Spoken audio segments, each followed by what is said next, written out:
Muito boa tarde a você que está acompanhando o podcast Mundo em Uma Hora, ao vivo aqui na Causa Operária TV. Se você não está ouvindo nosso podcast ao vivo, boa tarde também se for boa tarde, bom dia, boa noite, boa madrugada e etc.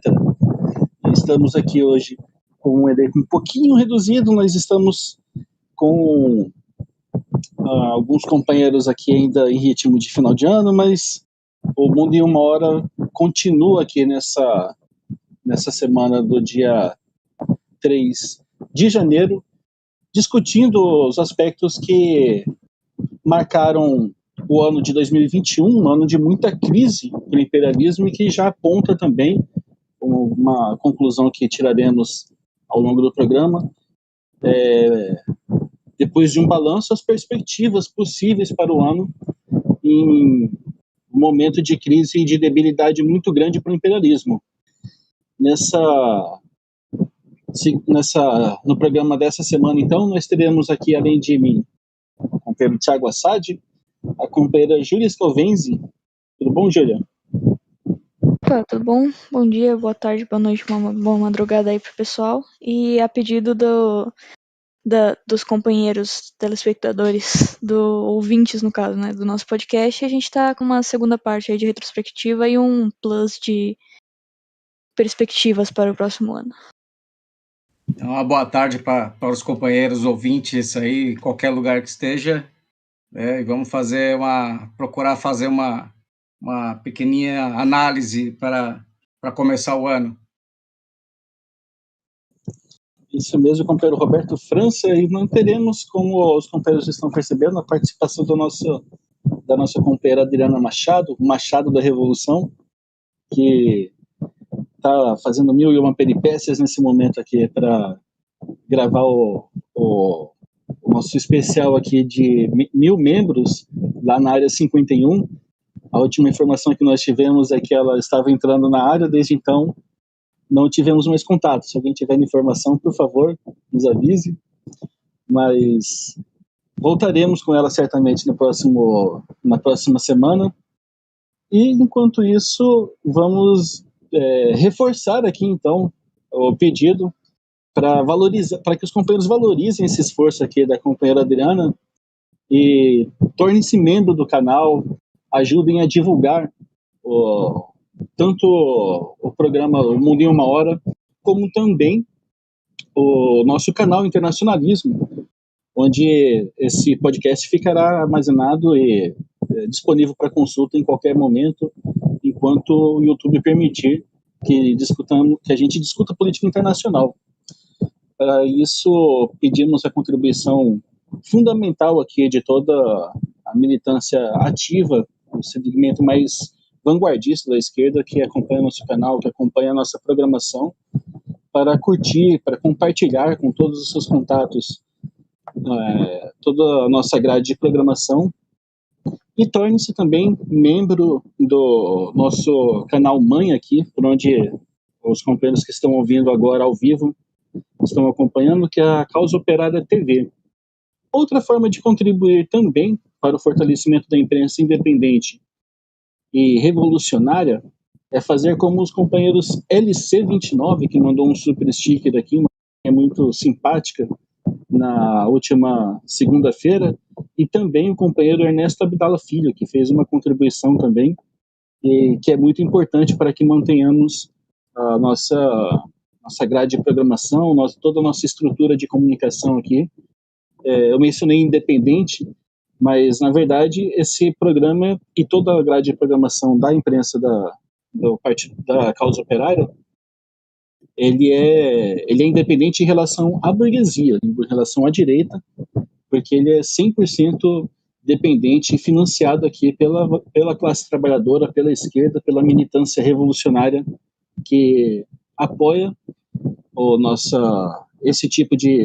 essa abordagem que nós fazemos pela nossa imprensa, e também as informações e discussões que trazemos para municiar intelectualmente a vanguarda da esquerda brasileira, e por que não dizer, né, companheiros, mundial. Afinal, estamos falando do internacionalismo num ano em que o imperialismo, de uma certa forma, ele derrubou todas as suas máscaras aqui. Nós tivemos, inclusive, a esquerda voltando, a esquerda pequeno-burguesa, né, voltando a falar no imperialismo, porque a crise histórica do capitalismo obrigou a compreensão de que, finalmente, os problemas que o Brasil atravessa não são uma anomalia, né? Existe uma orquestração internacional que submete o Brasil e demais países da região também nessa situação de crise que o mundo se encontra e que faz com que uma parte expressiva dela se expresse aqui. Mas também se expressa, como já entrando aqui na nossa pauta, em duas frentes de crise aqui muito grande que nós discutimos na última semana, que escalou desde então, que é o leste europeu. Nós estamos aqui numa escalada crescente dos conflitos na Ucrânia. A imprensa a imprensa russa chegou a divulgar aqui vídeos mostrando exercícios militares do exército russo, uma coisa muito importante para mostrar também que o imperialismo não vai ter vida fácil nessa importante parcela do mundo. Estamos falando aqui finalmente da fronteira entre a Europa e a Ásia, né? Uma região de importância estratégica, militar e política decisiva para qualquer regime de domínio mundial, né? Paralelo à escalada das tensões na Ucrânia, nós tivemos também informação de que a Finlândia, esse país muito peculiar aqui do mundo, uma espécie de, vou usar a expressão aqui que eu ouvi do companheiro Fábio Pique, que eu achei muito interessante, uma espécie de Alphaville do planeta Terra, mas agora se prestando a ser uma frente de atuação aqui pelo imperialismo também, pró-imperialista, contra o principal país do leste europeu aqui, que é a Rússia.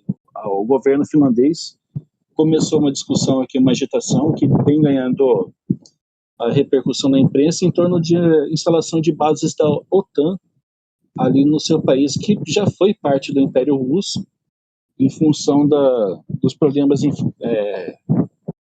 oriundos da Revolução Russa, desculpa, sobretudo de outubro. Eles acabaram se separando e agora constituem aqui uma frente aqui para o imperialismo cercar o país eslavo, né, a Rússia, que é uma das principais, se não a principal fonte de resistência ao imperialismo em escala global. Acho que mas nós temos aqui o companheiro Roberto França com mais informações a respeito. Para quem passa a palavra agora, Roberto. Valeu, companheiro. Seguinte, nós temos na Rússia, a Rússia ela é o território a ser conquistado há muito tempo pelo imperialismo. Antes mesmo de ser União Soviética, né, é importante que a gente fale isso, já era um território a ser cercado, né? Então a gente tem que até retomar que o imperialismo construiu teorias para cercar a Rússia desde o começo do século XX. Então, teorias como, por exemplo, a teoria do cordão sanitário, a teoria do Hortland, que é o coração da terra, sempre na ideia de que quem conquistar a Rússia vai conquistar o mundo. Então, esse jogo, né, do imperialismo, ele já precede, e hoje a Ucrânia ela é um estado artificial, país artificial, que está sendo depositado tropas com grande intensidade, embora Putin e o Biden fizeram reuniões durante as últimas 3 semanas a respeito da não expansão da OTAN. O que me parece, companheiros, é que não vai ter uma expansão formal da OTAN.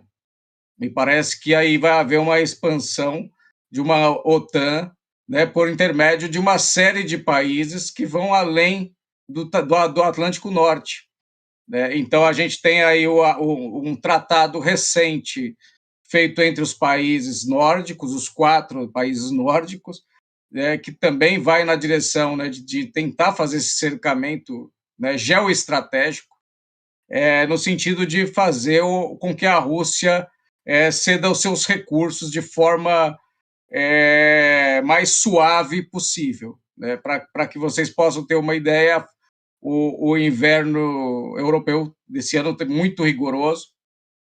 A Alemanha ela não dispõe hoje de tantos recursos como energia nuclear, que a França não abriu mão, e depende muito do gás da Rússia. Não só a própria Alemanha, como vários países da Europa e do próprio leste europeu, que dependeriam desses recursos energéticos da Rússia.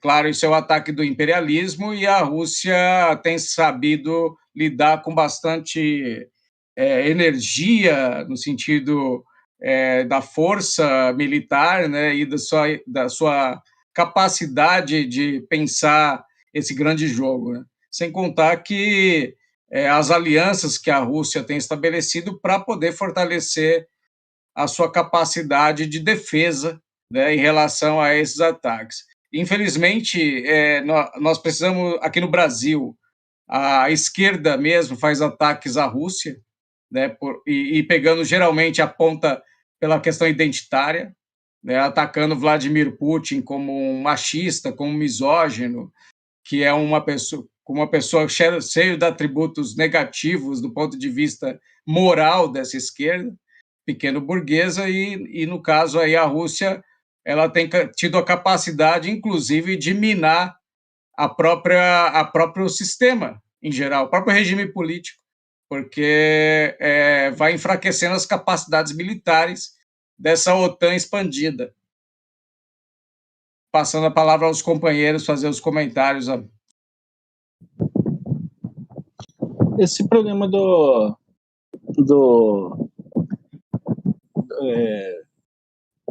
de como o Putin é retratado muitas vezes como um ditador, ele é uma coisa recorrente, né?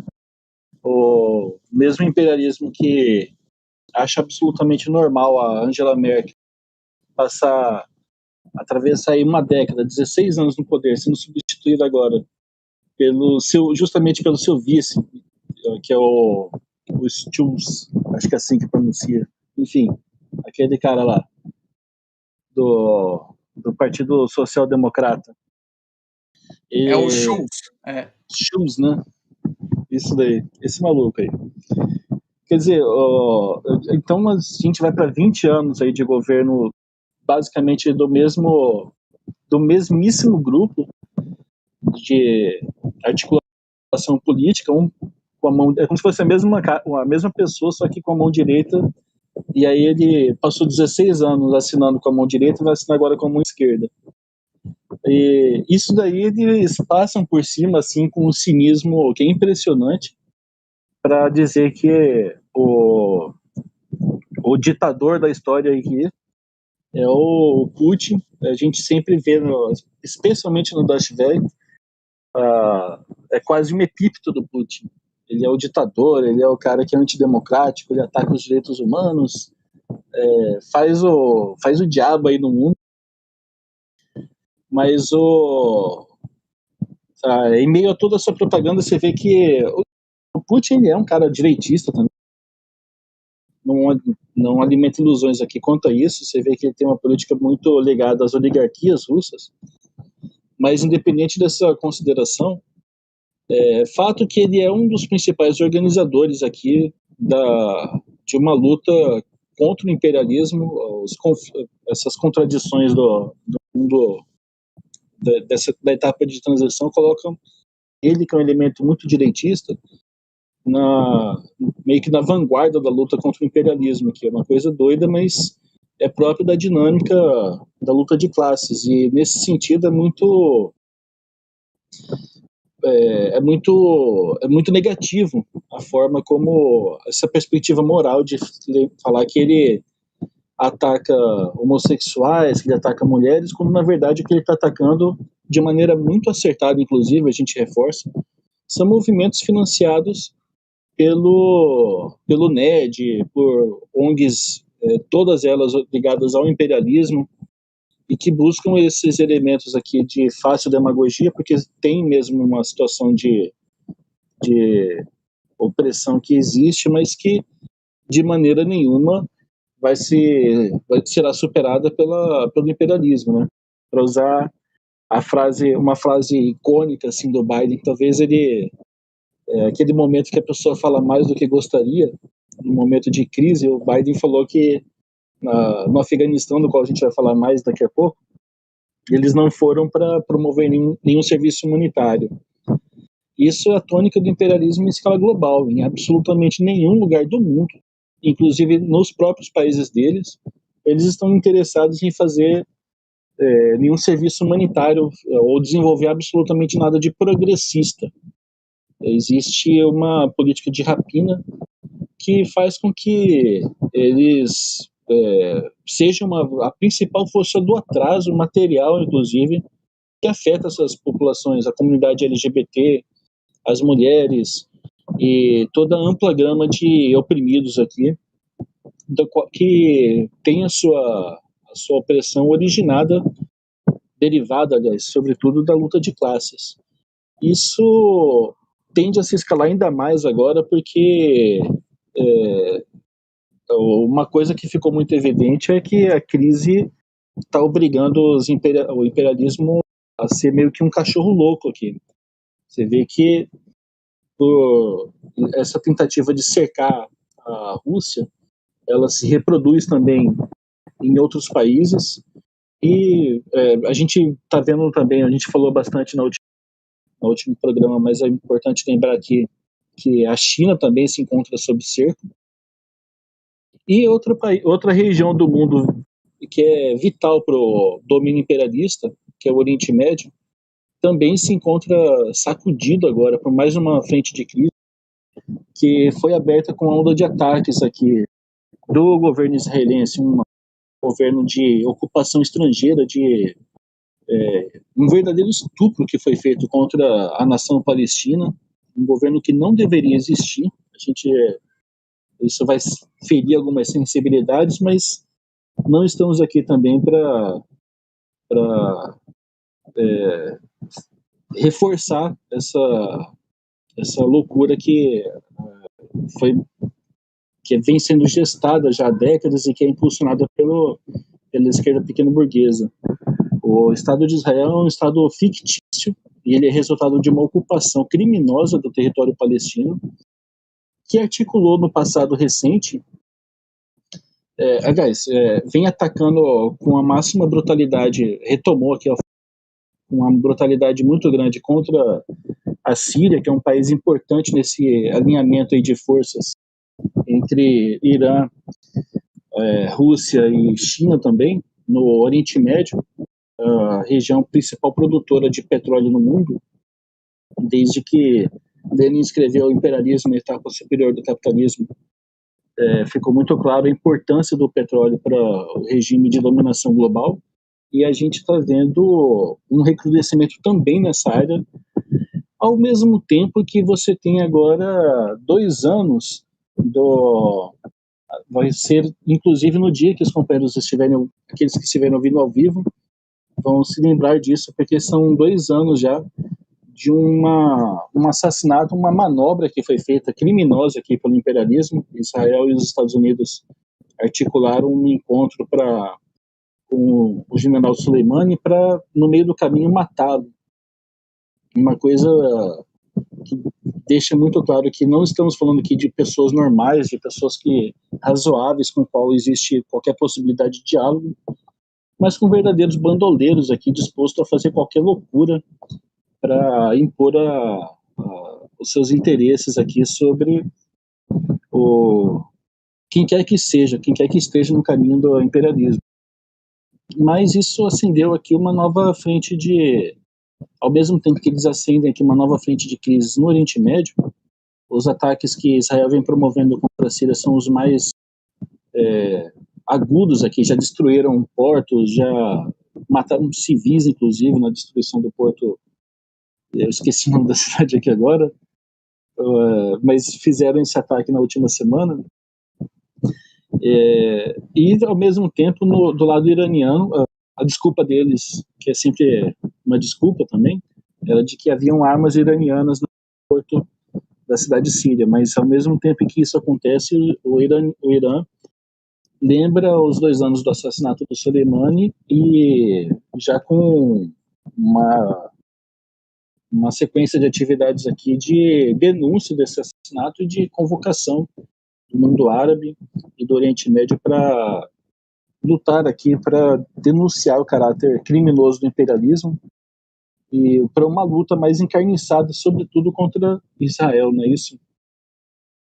Eu acho que o que aconteceu também é a manifestação em Bagdá, que também mostra esse problema, né? Então a gente está falando do Irã, aí vocês vão falar assim que eu estou falando de Bagdá, que é no Iraque, como se né, a gente não tivesse no ponto, mas assim é isso mesmo.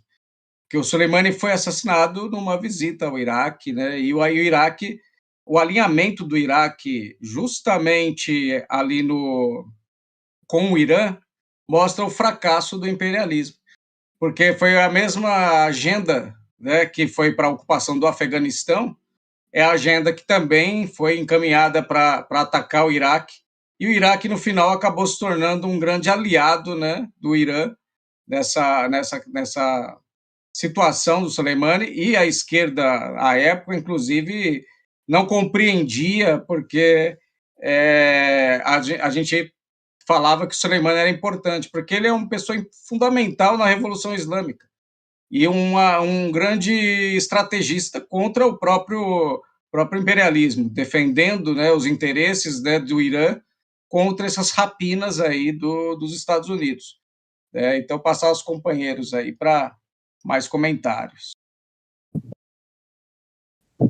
Só para terminar, Israel está, digamos, se a gente for pegar do ponto de vista em outra leitura, tá para ser vingada, né? Vai ser vingada pelo próprio Irã, né? Encaminhou a ONU, vai encaminhar a ONU uma moção, né?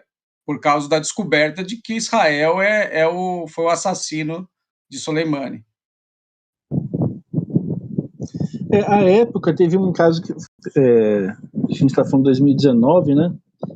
Teve 2020, teve uma denúncia interessante, muito curiosa, feita pelo governo de Bagdá, o governo do Iraque, que falava que diziam assim que os americanos pediram para o governo iraquiano organizar esse evento, era uma coisa assim, pediram para eu convidar o cara para uma conversa, e aí foram lá e mataram o convidado.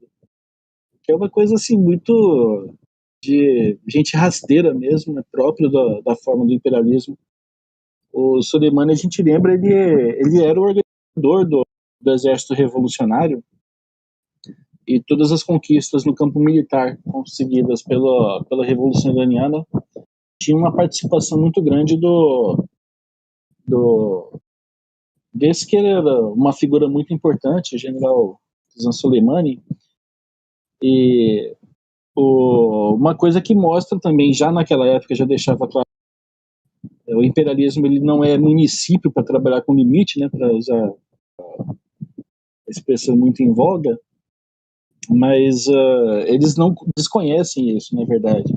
Então, medidas muito abertamente criminosas assim vão ser adotadas pelo imperialismo nessa etapa de crise.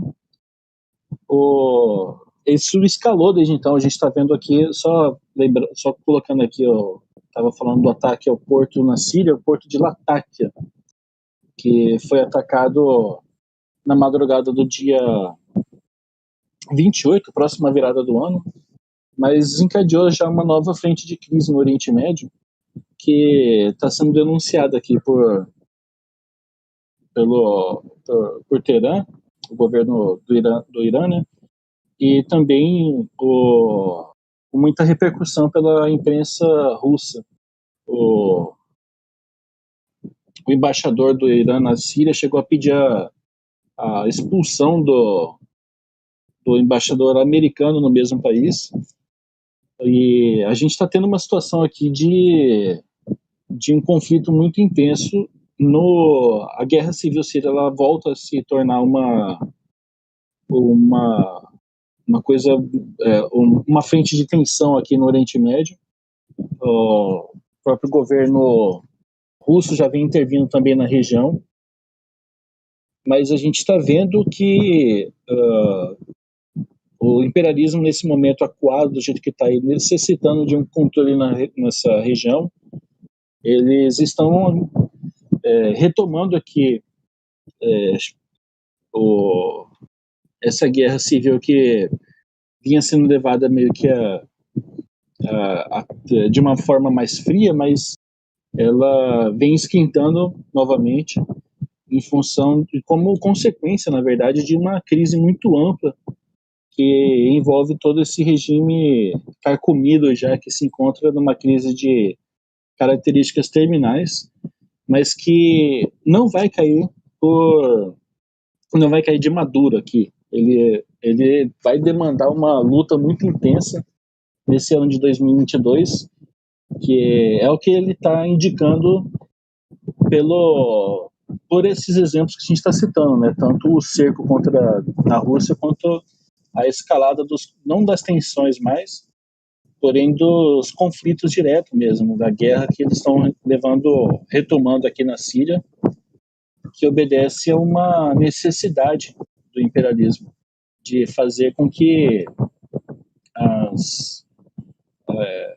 o controle dele sobre o resto do mundo seja reafirmado, o que ficou uma necessidade, sobretudo, em função de um evento que foi muito...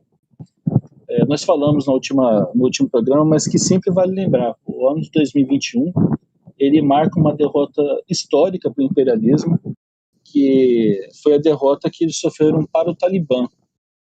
A gente teve, assim, a esquerda pequeno-burguesa gosta dessas coisas, assim, ato simbólico.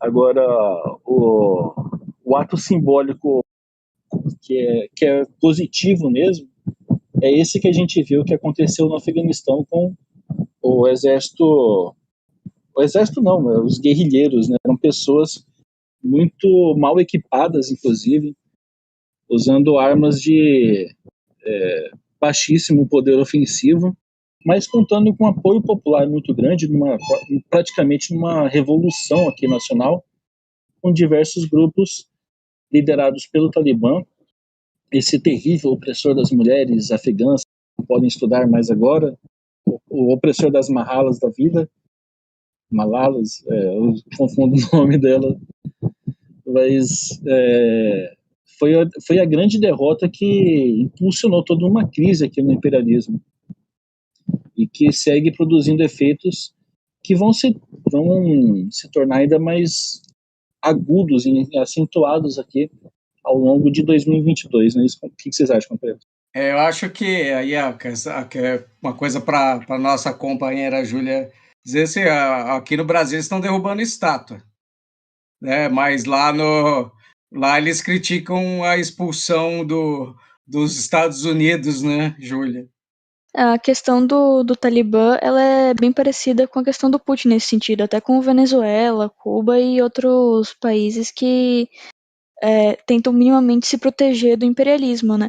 Eles tentam fazer o que dá para você lutar contra o imperialismo. No caso do Talibã é um pouco mais acentuado, porque é um grupo que ficou lá 20 anos resistindo e sobrevivendo ao imperialismo, que invadiu efetivamente o Afeganistão, lá bombardeou os caras, tentou de toda maneira acabar com esse grupo e no fim das contas não conseguiu.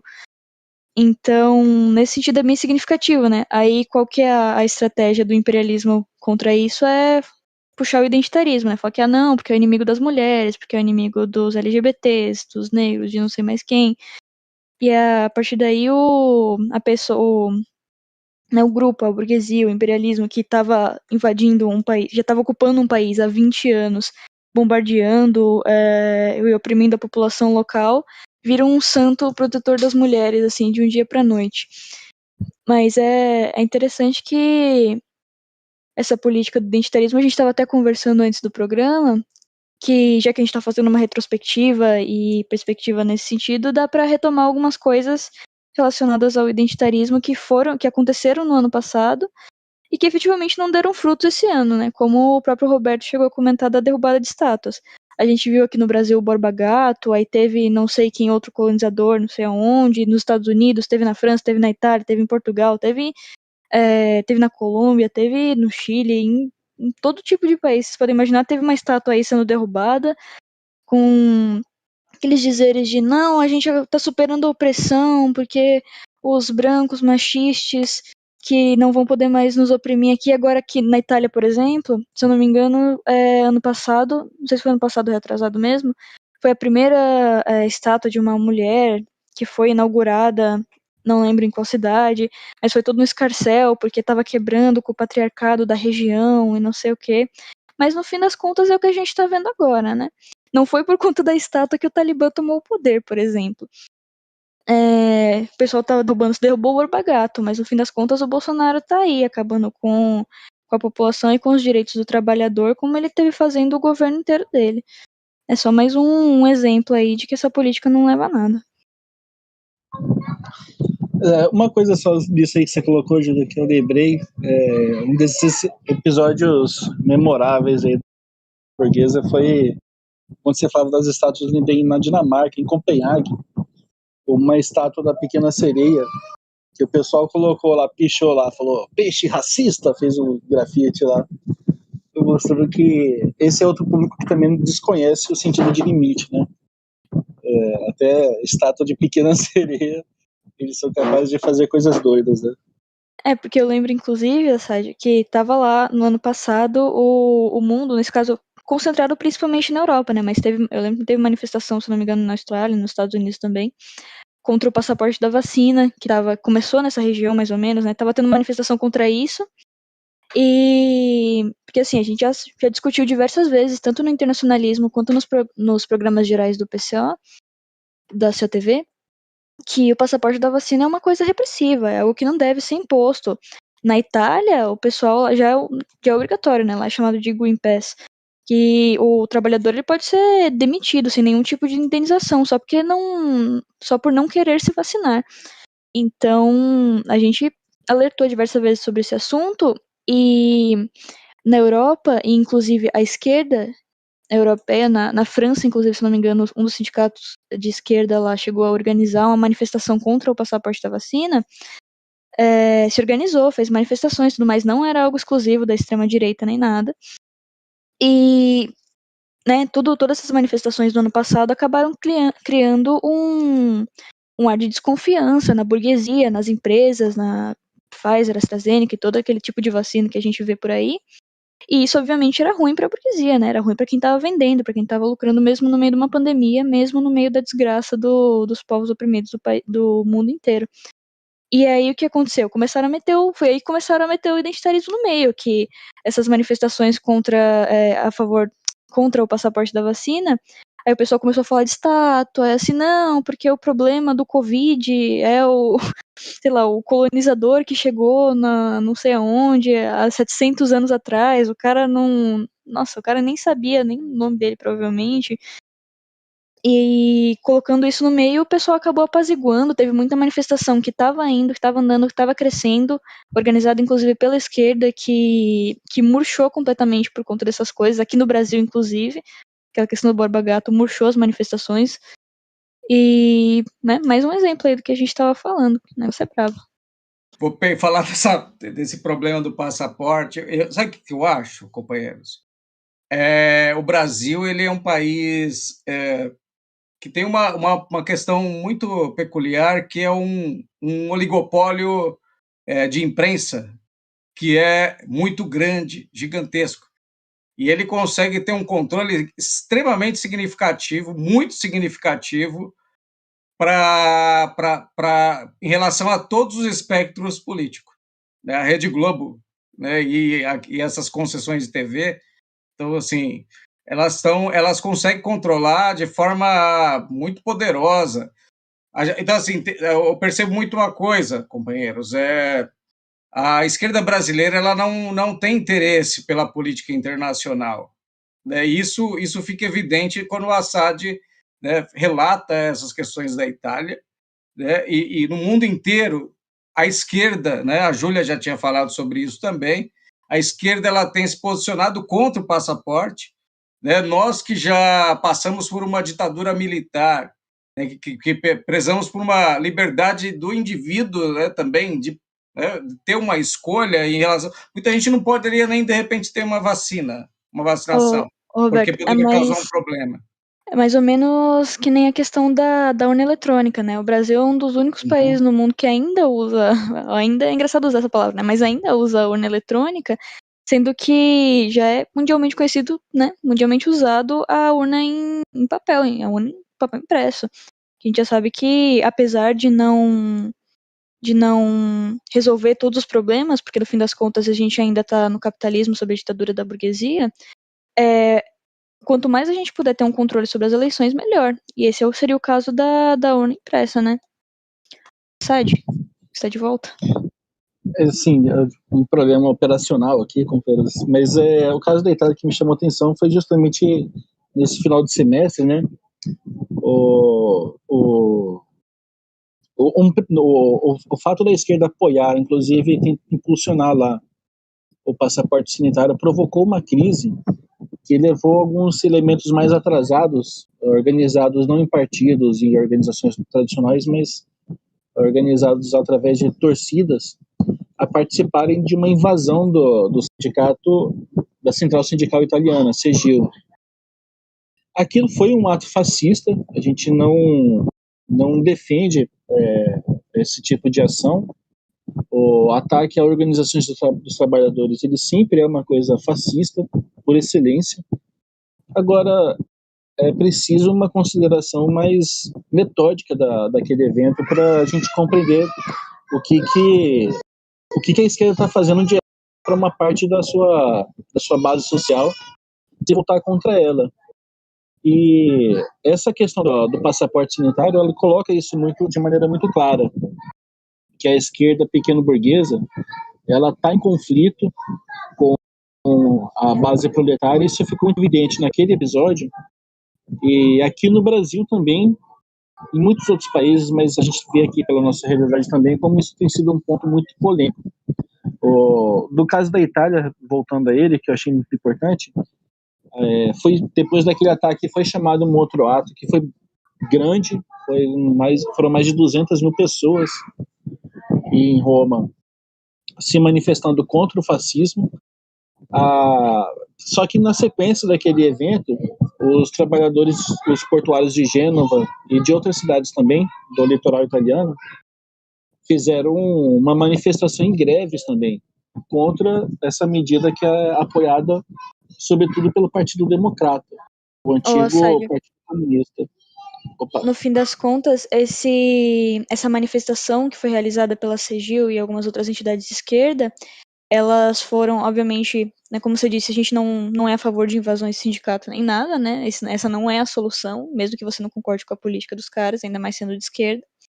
Mas essa manifestação específica feita pela CGIL reuniu esse tanto de gente, mas também teve a presença de alguns direitistas aí. E, inclusive, se o pessoal tiver curiosidade de saber um pouco mais os detalhes sobre esse episódio, a gente fez um episódio do podcast só sobre essa questão da invasão da CGIL. Vocês podem voltar lá e dar uma olhada, ver todos os detalhes quanto a isso. Fica a dica aí, companheiros ouvintes.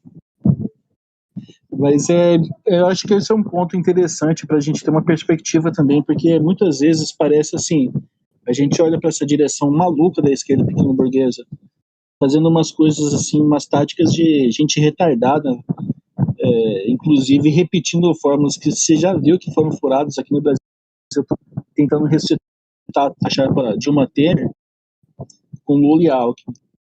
E aí às vezes parece o seguinte, essa direção pequeno-burguesa, ela está aí para sempre, ela está estruturada e isso não vai mudar.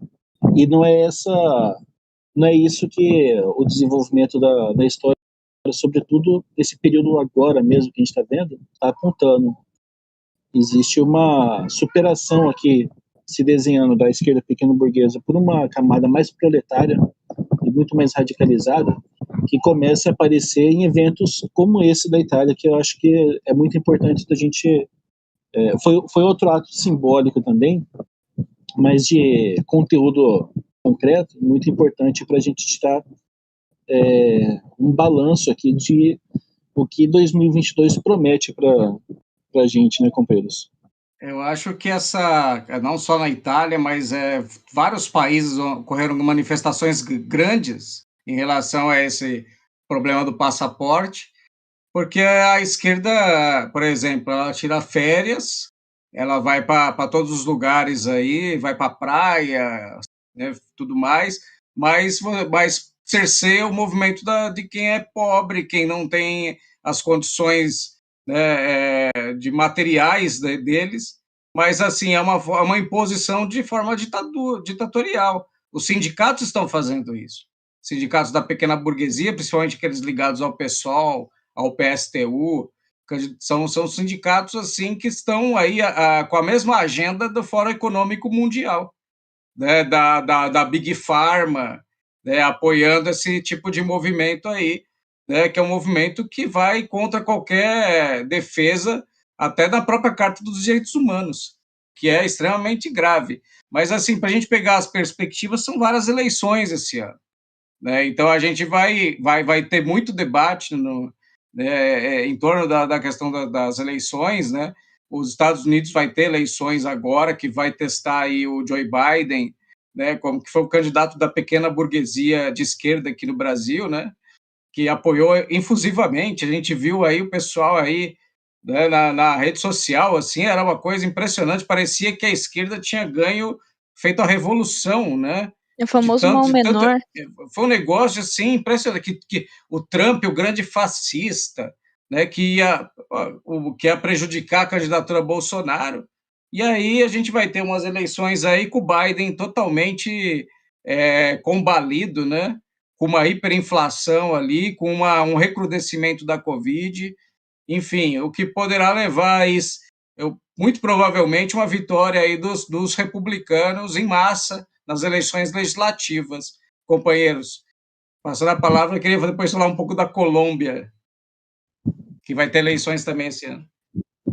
Esse aspecto é importante porque, assim, o Biden apareceu, para uma parte, assim, ele apareceu como um mal menor, era essa grande propaganda, mas a gente vê pelo desenvolvimento da própria situação da pandemia, que, entre outras coisas também, mas assim, uma coisa que chamou muito a atenção no último período é que agora, por exemplo, você está tendo uma explosão de casos de contaminação por essa nova cepa aí da Omicron, e absolutamente nada está sendo feito. Não é que assim, eles foram pegos de surpresa, né?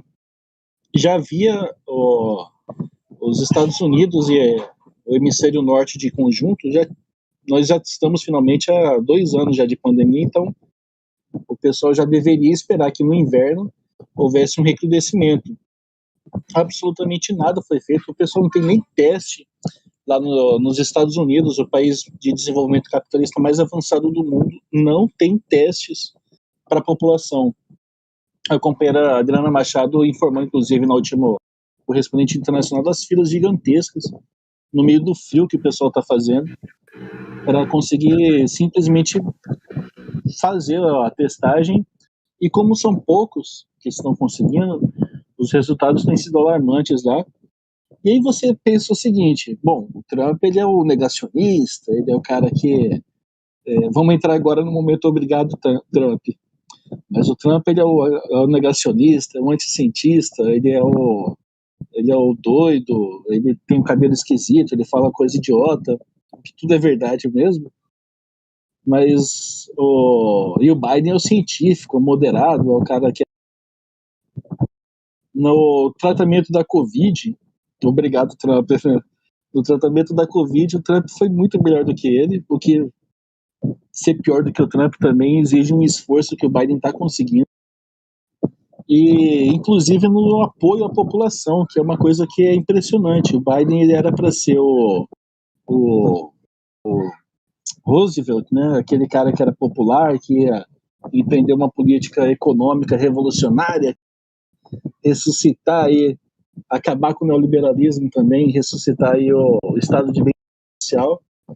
O estado de bem-estar social, com todas as limitações que a gente pode colocar, mas ele foi mais visto durante o período do Donald Trump do que nesse fracassado já, um ano já de fracassos aqui do governo Biden no sentido de atender aos interesses populares, inclusive do seu programa de fortalecimento da economia americana, que já caiu completamente de descrédito e tem levado muita preocupação aqui. A gente está vendo o The Economist dessa semana já está tratando do assunto e a imprensa mundial está preocupada com esse fenômeno que o Roberto está colocando, que é muito provável que o Partido Republicano vai capitalizar de maneira muito expressiva as eleições parlamentares. Claro que nos Estados Unidos você sempre tem também uma burguesia muito rica que consegue, enfim, consegue manipular o sistema, mas de qualquer forma existe um deslocamento para a direita lá que beneficia justamente essa ala mais direita do Partido Republicano ligada ao Trump, que é o cara que está acompanhando tudo isso com um sorriso de orelha a orelha, e que o Biden e os democratas, o núcleo mais ligado ao imperialismo, está fazendo um forte movimento aqui para dar crédito para esse pessoal aí, porque a crise americana ela é uma coisa gigantesca. A gente falou do Let's Go Brandon no último episódio. Isso é uma coisa assim, o derretimento da popularidade dos democratas e do governo Biden é uma coisa muito expressiva. Vamos ver, é uma situação que a gente vai acompanhar aqui ao longo do ano também de 2022, porque indica os novos posicionamentos que a gente vai ter também, o que diz respeito ao enfrentamento ao imperialismo. Inclusive, para passar, eu queria a Júlia fazer esses comentários dessa questão aí, mas uma das situações que está apontado dentro dos Estados Unidos é que a humilhação da derrota, para eles, uma derrota lá no Afeganistão, né, com a retirada dos Estados Unidos. Isso o Partido Republicano está usando largamente, né, o fracasso, né, do Joe Biden aí na manutenção da dominação sobre o Afeganistão. Então, assim, de forma bastante demagógica também, claro, evidentemente que eles são todos demagogos, né? Ali uma plutocracia, mas isso fica claro aí, né, companheira Júlia? Que assim, nosso tempo está um pouco curto, eu queria comentar sobre um outro exemplo. A questão do Talibã é realmente importante, a gente chegou a comentar no começo, mas tem uma coisa que eu lembrei agora que eu acho que é importante comentar. Assim, fracasso no governo Biden não falta, né? A gente já viu isso, principalmente com a questão do Talibã e outros. Mas, pegando um pouco o gancho do que o Thiago falou lá atrás sobre a questão do Covid, que tipo, como assim? Chega na época do inverno, os caras sabem que tem uma tendência maior a qualquer tipo de doença assim, respiratória, e tá tudo tá explodindo, tem a variante nova, mesmo eles sendo praticamente donos da vacina, né, no mundo inteiro. Teve um caso parecido, que assim, nos Estados Unidos, eu não vou saber explicar direito, talvez a Adriana soubesse um pouco melhor. Tem um período específico nos Estados Unidos em que a parte sul é mais suscetível a ser atingida por furacões. E no ano passado, eu lembro que uma situação dessas, teve uma região inteira que ficou sem energia elétrica, eles tiveram que evacuar as pessoas e tudo mais, sendo que isso, fazendo a retrospectiva um pouquinho, né, isso acontece tipo, em uma época específica do ano, praticamente todos os anos, se não todos os anos efetivamente. E mesmo assim, destruiu com a infraestrutura da cidade, teve um monte de gente que passou perrengue lá. Você vê, inclusive, tiveram pessoas que começaram a invadir lojas para pegar suprimentos para si mesmas e eram reprimidas pela polícia. Então, só para citar mais um caso que eu acho que esse caso específico o pessoal não vai lembrar, porque ele provavelmente foi ofuscado justamente pela questão do Talibã e outras coisas que aconteceram no ano passado. Mas eu acho interessante para a gente colocar aí mais uma coisa na nossa lista de fracassos do governo Biden. Mas Pode completar, companheira, me perdoe. eu ia passar para outro assunto, se quiser terminar sim. esse. Podemos passar. Seria a gente falar um pouquinho de algumas outras eleições, em geral, Mais ou que menos vai assim. acontecer? Então, uma É, delas seria a da Colômbia.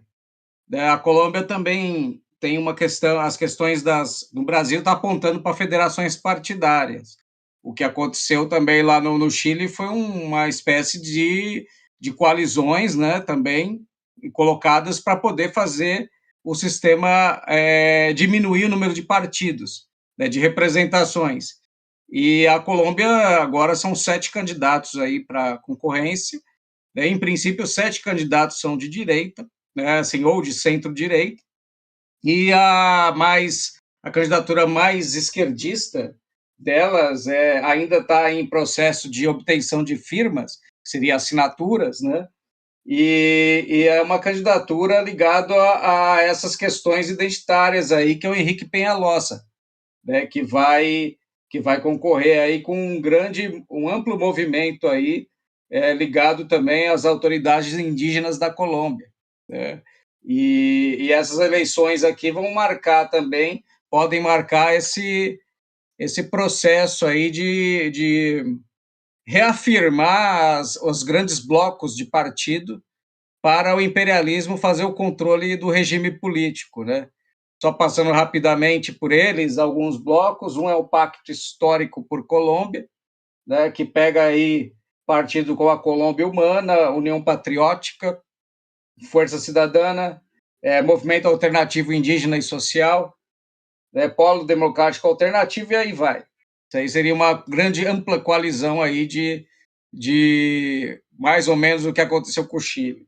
E as outras federações aqui na Colômbia são partidos mais ligados à centro-direita, que eles chamam, e à direita, né? Então, aí você tem a Coalição Esperança, como um desses blocos, a Coalição Equipo por Colômbia. Então, assim, para se ver como que essas questões de blocos, de partidos, me parece uma política imposta pela plutocracia dos Estados Unidos, né, aos países da América do Sul, e a Colômbia pode ser mais um país aí que vai apontar por um golpe do tipo golpe por dentro dessas instituições parlamentares, né? Então, no momento agora, então, 7 candidatos, e nós vamos ter que acompanhar esse movimento todo, porque a Colômbia teve uma ampla processo de repressões, né, do governo Duque, né, que é um governo bem, se fosse falar, praticamente um governo fascista, né, mas que hoje na Colômbia ainda é uma situação ainda mais grave do que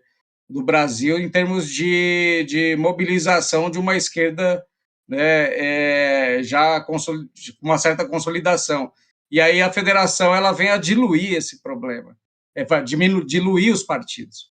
O PT pode estar incorrendo um grande equívoco, né, se assinar uma federação partidária com o pessoal aí que alguns estão apontando e que estão querendo, inclusive, parte do PT, que é federação com o PSOL.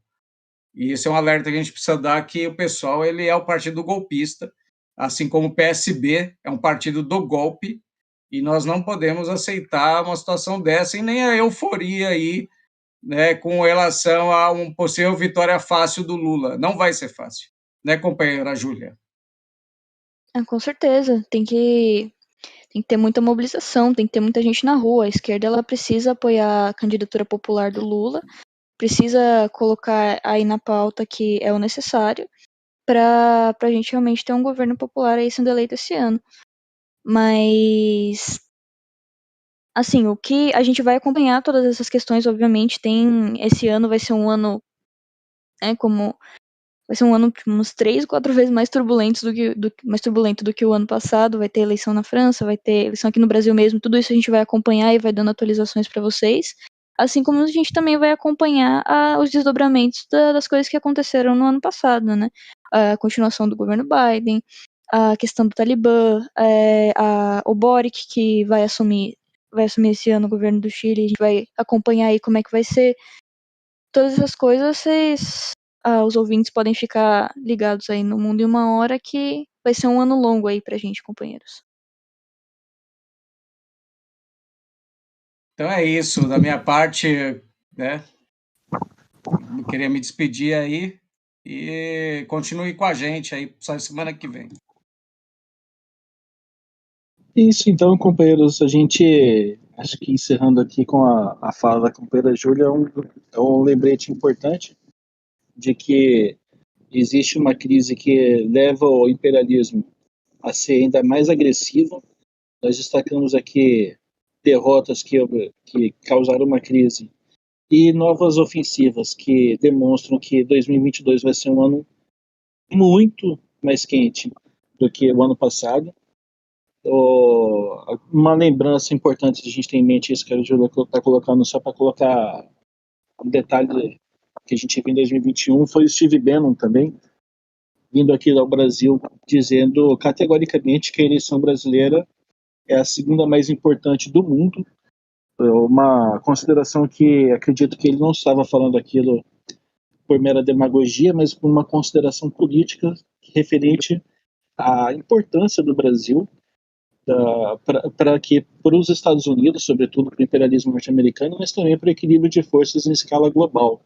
O imperialismo depende de nós, do nosso suor, do nosso sangue, do nosso sofrimento para conseguir manter suas taxas de lucro e, com certeza, se eles estão dispostos a ser loucos por Taiwan, por Ucrânia e fazer loucuras também na Finlândia, seria o cúmulo da loucura acreditar que as eleições de 2022 vão ser pacíficas, vão ser...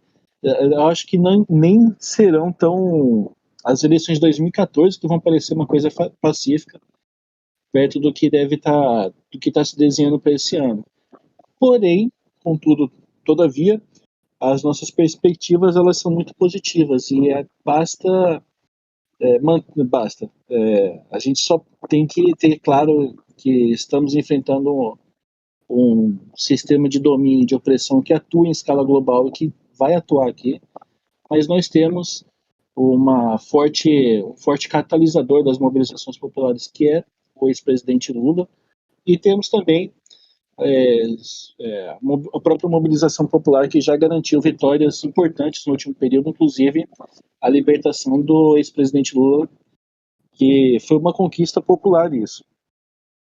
Com essa lembrança de que, lutando, nós vamos conseguir ter um desfecho positivo para o ano, nós encerramos aqui esse balanço e perspectivas nosso aqui para o ano que se inicia, lembrando sempre a importância dos companheiros que estão ouvindo curtirem, compartilharem aqui o conteúdo do Mundo em Uma Hora e da Causa Operária TV e também, naturalmente, do internacionalismo. Matérias mais elaboradas também serão publicadas no nosso site, organizado no Diário da Causa Operária. Fica o pedido aqui para os companheiros que estão ouvindo também compartilharem toda a nossa ampla imprensa aqui para o próprio para uma compreensão diferente e mais propriamente voltada aos interesses da vanguarda da esquerda e do movimento popular nacional na luta contra o fascismo aqui e também contra as capitulações da esquerda pequeno-burguesa. Por isso, fortaleça mais uma vez a nossa imprensa, curtindo, compartilhando, tornando-se membro e também com as contribuições, como a gente destacou, do companheiro LC29, do companheiro Ernesto Abdala Filho e de outros que contribuem também constantemente com a nossa programação para manter essa fonte de informações e de munição intelectual para os demais companheiros que estão ouvindo aqui na Causa Operária TV e futuramente também no internacionalismo. O Mundo em Uma Hora volta na próxima semana que vem é ótimo, né? Na próxima semana, companheiros, provavelmente com a companheira Adriana Machado também. E teremos novidades aqui ao longo do ano. A gente vai mantendo os companheiros informados de todas as movimentações internacionais aqui no nosso podcast. Muito obrigado mais uma vez por todos que assistiram. Tenham todos uma boa